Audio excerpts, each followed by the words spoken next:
विशारदगंज थाना क्षेत्र में लापता किशोर का शव तालाब में मिला, पिता ने हत्या की आशंका जताई, ताऊ की सदमे से मौत।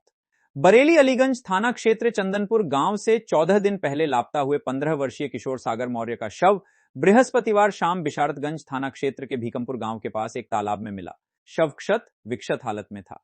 इस दुखद खबर को सुनकर मौके पर जा रहे मृतक सागर के ताऊ टेकचंद मौर्य 62 वर्ष ने सदमे से रास्ते में ही दम तोड़ दिया। एक ही परिवार में 2 मौतों से चंदनपुर गांव में शोक का माहौल है। मृतक सागर मौर्य चंदनपुर निवासी नारायण मौर्य के बेटे थे। वह 19 दिसंबर की शाम करीब 7 बजे घर से पड़ोसी गांव भीकमपुर में दावत खाने जाने की बात कहकर निकले थे। इसके बाद वह वापस नहीं लौटे। परिजनों ने काफी तलाश की, लेकिन कोई जानकारी न मिलने पर अलीगंज थाने में उनकी गुमशुदगी दर्ज कराई थी। बृहस्पतिवार शाम भीकमपुर गांव के पास तालाब में एक शव देखकर ग्रामीणों ने ग्राम प्रधान को सूचना दी। ग्राम प्रधान ने बिशारतगंज पुलिस को इसकी जानकारी दी। सूचना मिलते ही बिशारतगंज थाना प्रभारी सतीश कुमार पुलिस बल के साथ मौके पर पहुंचे। सीओ आंवला नितिन कुमार भी घटनास्थल पर मौजूद रहे। पुलिस ने शव को तालाब से बाहर निकलवाया। ये वही तालाब है जिसमें मछली पालन होता है। मछलियों द्वारा क्षत विक्षत किए गए शव की शिनाख्त लापता सागर मौर्य के रूप में हुई। मृतक के पिता नारायण मौर्य ने बताया कि सागर उनके 4 बेटों में तीसरे नंबर का था और मजदूरी करता था। उन्होंने अपने बेटे की हत्या की आशंका जताई है और कुछ लोगों के खिलाफ नामजद तहरीर देने की बात कही है।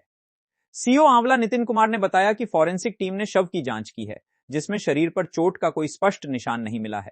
उन्होंने कहा कि मृत्यु का सही कारण पोस्टमार्टम रिपोर्ट आने के बाद ही स्पष्ट हो पाएगा। सीओ ने यह भी आश्वासन दिया कि तहरीर मिलने पर नियमानुसार विधिक कार्रवाई की जाएगी। नरेश। कौन सा गाँव है ये? चंदनपुर। अच्छा, ये जो डेड बॉडी कल तालाब में मिली है, क्या घटना थी बताइए। ये घटना वो लड़का मिनिमम 14 आज 15वां दिन है। 15 दिन से गायब था। वो दावत खाने के लिए गया था भीकमपुर। हाँ, तो फिर उसी दिन से गायब है। शाम को 7 बजे से हमने 7:30 के करीब कॉल भी किया है, तो एक घंटी भी गई थी। घंटी जाने के बाद में मतलब उसने उठाया नहीं, और हमने पूरे प्रयास भी किया ढूंढने का हर जगह। फिर दूसरे दिन को और जगह मतलब ढूंढने का प्रयास किया और रिश्तेदारी में भी कॉल किया था, लेकिन उसका कोई अता पता नहीं चला। फिर हमने थाने में भी रिपोर्ट दी। कौन से थाने में? ये दी अलीगंज थाने में रिपोर्ट दी है। रिपोर्ट देने के बाद में कार्रवाई भी हुई, पुलिस भी आई। डीसी दरोगा जी ने मतलब कि यहाँ पर भी छानबीन करी, ऐसा कुछ नहीं हुआ। फिर कल 14वें दिन पता लगा, भीकमपुर वाले किसी बंदे ने शख्स ने देखा था कि डेड बॉडी तालाब में पड़ी है, बुढ़िया ताल में, भीकमपुर में लगता है वो बुढ़िया ताल में। किस समय ये डेड बॉडी मिली? लगभग समय कितना होगा? लगभग समय होगा 4 बजे 4 के आसपास। शाम के 4 जी, शाम के 4। फिर क्या, फिर डेड बॉडी देखी, फिर हम लोगों ने भी देखी, फिर पुलिस वालों ने भी उस डेड बॉडी को निकलवाया। निकलवाने के बाद में तुरंत ही मतलब देखा गया, जान पहचान करी उसकी, तो फिर यही निकला।